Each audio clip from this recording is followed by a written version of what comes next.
ప్రతి బ్యాంక్ ఒక బ్రాంచ్లో ముగ్గురికి కంపల్సరీగా మీరు ఇచ్చి తీరాలి. ప్రతి బ్రాంచ్లోని ఒక స్కీమ్ తీసుకొచ్చారు.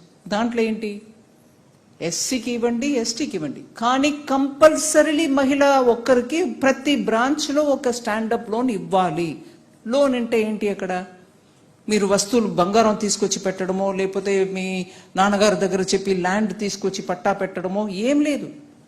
సెక్యూరిటీ లేన గవర్నమెంట్ సెక్యూరిటీ తోటి మీ బిజినెస్, చిన్న ఉద్యోగం ఏదో చేయడానికి మీరు బిజినెస్ పెట్టుకోవడానికి మీరు ముందుకు వస్తే దాంట్లో కూడా గవర్నమెంట్ గ్యారంటీ తోటి మీకు లోన్ వస్తుంది. గ్యారంటీ ఇంకోరు గవర్నమెంట్ ఎంప్లాయీ ఒకరోడ సిగ్నేచర్ అవసరం లేదు, లేదా ప్రాపర్టీ పేపర్స్ పెట్టక్కర్లా. సో అగైన్ ఆ మహిళా యాంగిల్ని తీసుకొచ్చి స్టాండప్ లోన్ ప్రతి బ్రాంచ్లో ఇవ్వమన్నారు. నేను ప్రతి సంవత్సరం 2 సార్లు మానిటర్ చేస్తాను, ఇస్తున్నారా లేదా.